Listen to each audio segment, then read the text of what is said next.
नमस्कार, मैं अशोक विश्वकर्मा हिंदी परख में आपका स्वागत। आज का विषय है हिंदी साहित्य का इतिहास और आदिकाल। इस विषय से संबंधित जितने तथ्य हो सकते हैं सभी बिंदुओं का समावेश किया गया है। आपको अन्यत्र भटकने की ज़रूरत नहीं होगी। हिंदी साहित्य से संबंधित अन्य वीडियो को देखने के लिए आप आई बटन पर क्लिक कर सकते हैं। तो सबसे पहले जानते हैं हिंदी साहित्य के इतिहास के प्रमुख ग्रंथ। हिंदी साहित्य का जो प्रथम इतिहास है इसे किसी भारतीय लेखक ने नहीं लिखा है। इसके लेखक हैं गारसा दत्तासी। पुस्तक का नाम है इस्तवार द ला लिटरेव्यूर हिंदुस्तानी। यह फ्रेंच भाषा में लिखी गई है। पुस्तक का नाम है इस्तवार द ला लिटरेव्यूर हिंदुस्तानी। यह फ्रेंच भाषा में लिखी गई है। लेखक हैं गारसा दत्तासी। रचना काल है 1839 ईस्वी। दूसरी पुस्तक है शिव सी सरोज। इसके लेखक है शिव सी सेंगर। तीसरी पुस्तक है the modern vernacular literature of Hindustan. यह अंग्रेजी भाषा में लिखी गई है और इसके लेखक हैं जॉर्ज ग्रियर्सन। मिश्र बंधु विनोद। यह चौथी पुस्तक है। इसके लेखक हैं मिश्र बंधु। इस पुस्तक में 5000 कवियों को स्थान दिया गया है। पांचवी पुस्तक है हिंदी साहित्य का इतिहास। यह महत्वपूर्ण पुस्तक है हिंदी साहित्य के इतिहास के बारे में। इसके लेखक हैं आचार्य रामचंद्र शुक्ल। रचना काल है 1929 ईस्वी। इस पुस्तक की कुछ विशेषताएं हैं। काल विभाजन किया गया है। इतिहास दर्शन है। इसमें नामकरण का सुस्पष्ट आधार है। रचनाओं का साहित्यिक मूल्यांकन है। जबकि जॉर्ज ग्रियर्सन ने भी काल विभाजन किया है, लेकिन स्पष्ट जो काल विभाजन है उसका कोई वैज्ञानिक आधार है तो आचार्य रामचंद्र शुक्ल की हिंदी साहित्य की पुस्तक में दिखता है। हजारी प्रसाद द्विवेदी ने हिंदी साहित्य के इतिहास के बारे में 3 पुस्तकें लिखी हैं। पहली पुस्तक है हिंदी साहित्य की भूमिका। दूसरी पुस्तक है हिंदी साहित्य का आदिकाल। तीसरी पुस्तक है हिंदी साहित्य उद्भव और विकास। उन्होंने 3 पुस्तकें लिखी है हिंदी साहित्य के इतिहास के बारे में। 7वीं पुस्तक है हिंदी साहित्य का आलोचनात्मक इतिहास। इसके लेखक हैं डॉक्टर राम कुमार वर्मा। हिंदी भाषा का इतिहास के लेखक हैं श्याम सुंदर दास। हिंदी साहित्य का वैज्ञानिक इतिहास के लेखक हैं गणपति चंद्र गुप्त। हिंदी साहित्य का इतिहास दर्शन के लेखक हैं डॉक्टर नलिन विलोचन शर्मा। इसके बाद जानते हैं आचार्य रामचंद्र शुक्ल का काल विभाजन। आदिकाल जिसे वीर गाथा काल कहा गया, इसका काल विभाजन है विक्रम संवत 1050 से 1375 तक।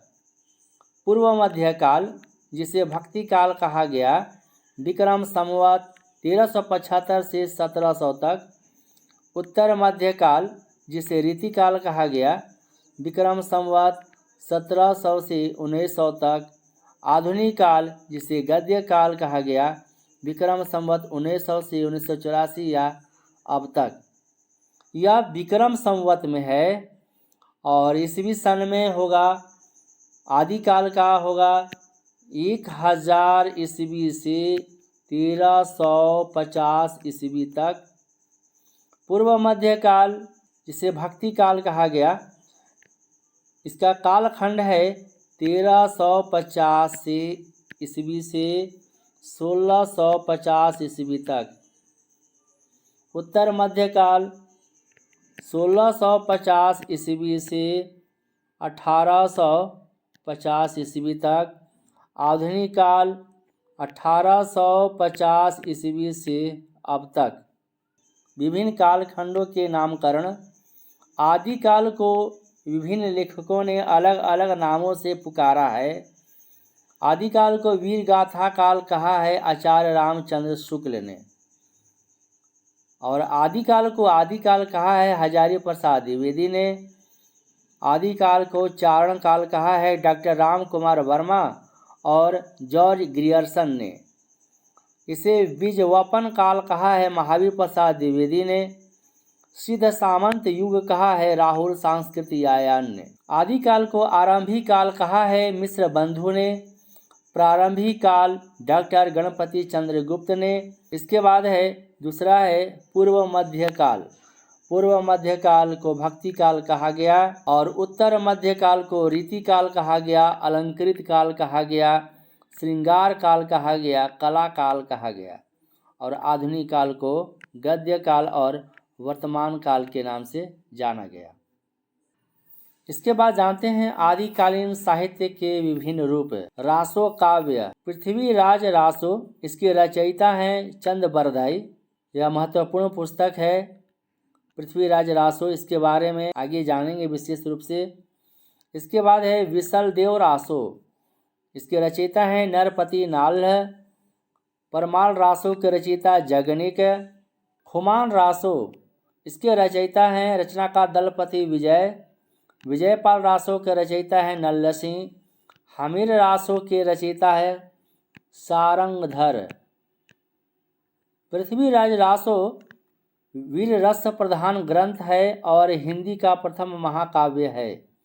विसल देव रासो श्रृंगार रस प्रधान ग्रंथ है। विजयपाल रासो, हमीर रासो ये अपभ्रंश की रचनाएं हैं। चंद बरदाई के निधन के बाद पृथ्वीराज रासो को उसके पुत्र जलहण ने पूरा किया। पृथ्वीराज रासो में वर्णित युद्ध वर्णन में पृथ्वीराज चौहान का युद्ध मोहम्मद गौरी के साथ हुआ था। पृथ्वीराज रासो के नायक पृथ्वीराज चौहान हैं तो नायिका संयोगिता है।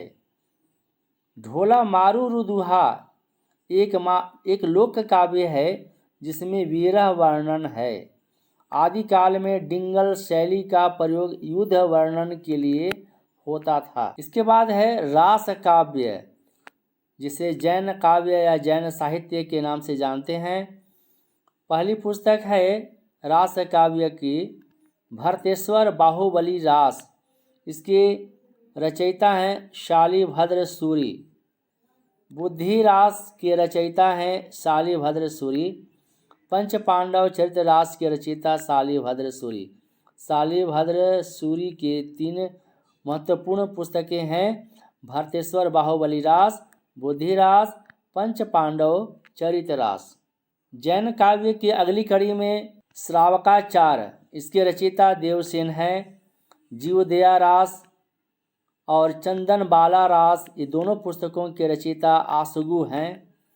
स्थूलीभद्र रास के रचयिता जिनी धर्म सूरी हैं। रैवंत गिरी रास के रचयिता विजय सेन सूरी हैं। नेमिनाथ रास के रचयिता सुमति गुणी हैं। इसके बाद जानते हैं नाथ साहित्य। इसके पहले हमने जाना रासो काव्य, जैन काव्य और इसके बाद है नाथ साहित्य। सिद्धों के महासुखवाद के विरोध में नाथ पंथ का उदय हुआ या नाथ संप्रदाय का उदय हुआ। इन्होंने नारी भोग का विरोध किया। नाथों की संख्या 9 है। नाथ योगियों में प्रथम नाथ आदिनाथ हैं जो स्वयं भगवान शिव हैं, जिन्होंने हठ योग की विद्या प्रदान की। मूलतः नाथ संप्रदाय शैव हैं। नाथों ने ही तंत्र ग्रंथों की रचना की है। हजारी प्रसाद द्विवेदी ने नाथ पंथ को सिद्धमत, सिद्ध मार्ग, योग मार्ग, योग संप्रदाय, अवधूत मत और अवधूत संप्रदाय के नाम से पुकारा है। नाथ पंथ को उन्होंने इन नामों से पुकारा है।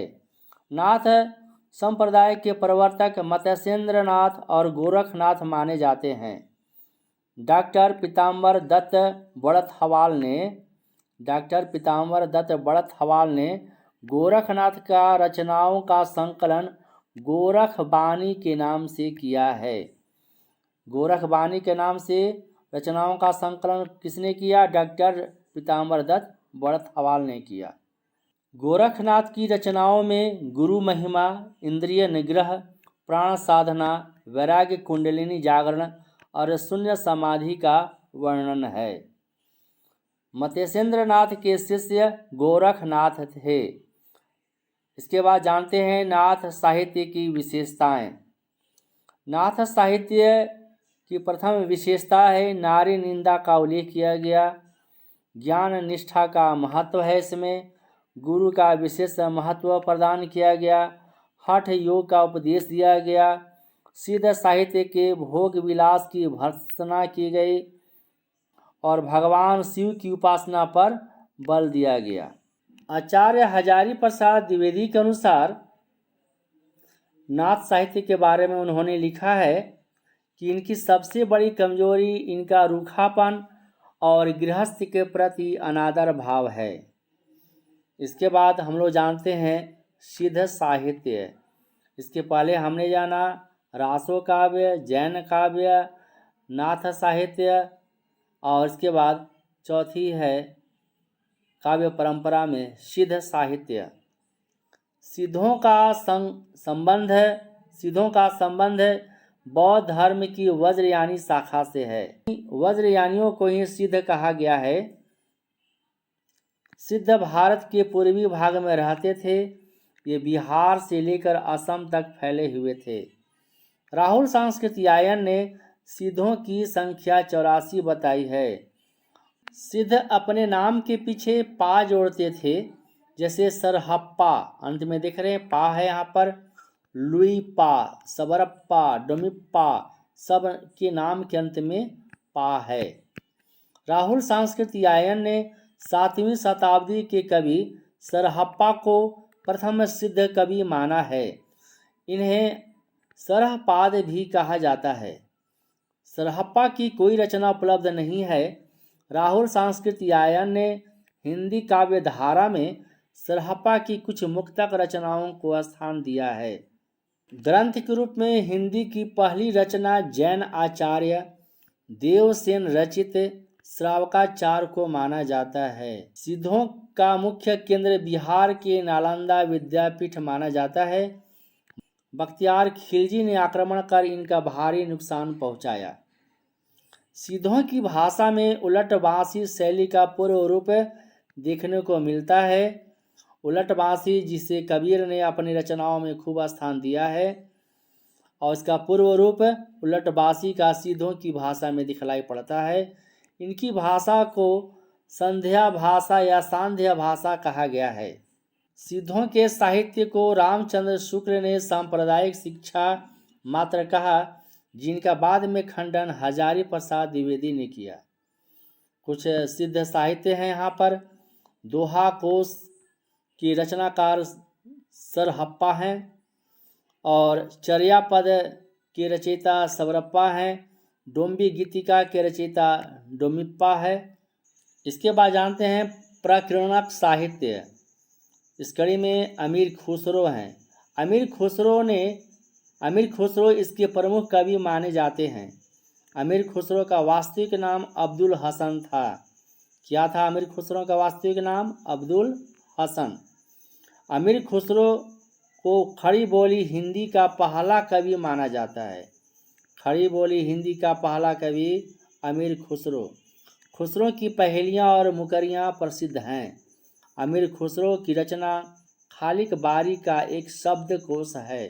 खुसरो प्रसिद्ध संगीतज्ञ भी थे। वे हजरत निजामुद्दीन औलिया के शिष्य थे। उन्होंने सितार और तबला का आविष्कार किया। प्रकीर्णक साहित्य में अगली कड़ी में विद्यापति हैं। विद्यापति को मैथिल कोकिल, अभिनव, जयदेव और कवि शेखर के नामों से भी जाना जाता है। इनके काव्य की भाषा मैथिली और अवहट है। विद्यापति रचित पदावली की भाषा मैथिली है। यह विद्यापति की महत्वपूर्ण पुस्तक है पदावली। उन्होंने मैथिली भाषा में इस पुस्तक की रचना की है। विद्यापति की अन्य रचनाएं हैं कीर्तिलता, कीर्ति पताका, कीर्ति गाथा। सबके नाम में क्या है? पहला जो शब्द है वह है कीर्ति है। यहाँ भी कीर्ति है, यहाँ भी कीर्ति। कीर्तिलता, कीर्ति पताका, कीर्ति गाथा, ये तीनों रचनाएं अवहठ में लिखी गई हैं। विद्यापति शैव थे, यानी शिव मत के उपासक थे। पदावली में भक्ति और श्रृंगार का समन्वय दिखाई पड़ता है। पदावली में नायिका के विवाह संधि सद्य स्नाता रमणी का मनोरम चित्रण मिलता है। सद्य स्नाता नायिका का मतलब है वैसी नायिका जो स्नान करने के बाद उसका जो मनोरम चित्र दिखलाई पड़ता है उसे सद्य स्नाता रमणी या नायिका कहते हैं। अगली कड़ी में है अपभ्रंश काव्य, अपभ्रंश साहित्य। अपभ्रंश के प्रथम कवि स्वयंभू हैं। अपभ्रंश का वाल्मीकि कवि स्वयंभू को माना जाता है। अपभ्रंश का भवभूति कहा गया पुष्पदंत को। अपभ्रंश काव्य के प्रमुख ग्रंथ हैं रामायण, इसके रचयिता स्वयंभू हैं। महापुराण पुष्पदंत हैं। संदेश रासक के रचयिता अब्दुल रहमान हैं। पौम चरित के रचयिता स्वयंभू हैं। परमात्मा प्रकाश के रचयिता जोइंदु हैं। जोइंदु और एक पुस्तक के रचनाकार हैं वह है योगसार। उपदेश रसायन के रचयिता जीनी दत्त हैं। ढोला मारूरा दुहा के रचयिता कुशल लाभ हैं। भविष्यत कथा के रचयिता धनपाल हैं। इसके बाद देश भाषा काव्य, इसके प्रमुख कवि जगनिक हैं जिन्होंने आल्हखंड पुस्तक की रचना की। आल्हखंड में 52 युद्धों की गाथा वर्णित है। इसमें आल्हा और उद्दल दो भाइयों की वीरता का बखान किया गया है। आदिकाल की प्रमुख प्रवृत्तियाँ, वीर और श्रृंगार रस की प्रधानता है। आदिकाल की पुस्तकों में युद्ध वर्णन में सजीवता है। अधिकांश ग्रंथों की प्रामाणिकता में संदेह है। राष्ट्रीयता का अभाव है। डिंगल और पिंगल भाषा का प्रयोग किया गया है।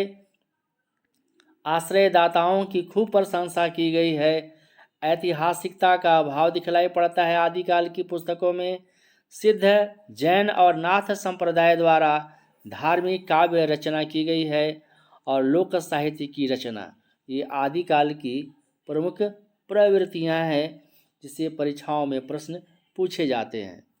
आदिकाल का गद्य, अभी तक हमने आदिकाल के काव्य के बारे में जाना। आदिकाल में गद्य रचनाएं भी की गई है। राउर बेला नामक गद्य रचना के रचयिता रोड़ा हैं। यह एक शिलांकित रचना है। शिलांकित रचना का मतलब है शिला का अर्थ होता है पत्थर। यह पत्थरों पर उकेरा गया है, लिखा गया है। इसका रचना काल है 10वीं शताब्दी। किस पुस्तक की रचना काल है? राउर बेला। इसके रचयिता रोड़ा हैं। इसके बाद है वर्ण रत्नाकर। यह गद्य में रचित एक अन्य पुस्तक है।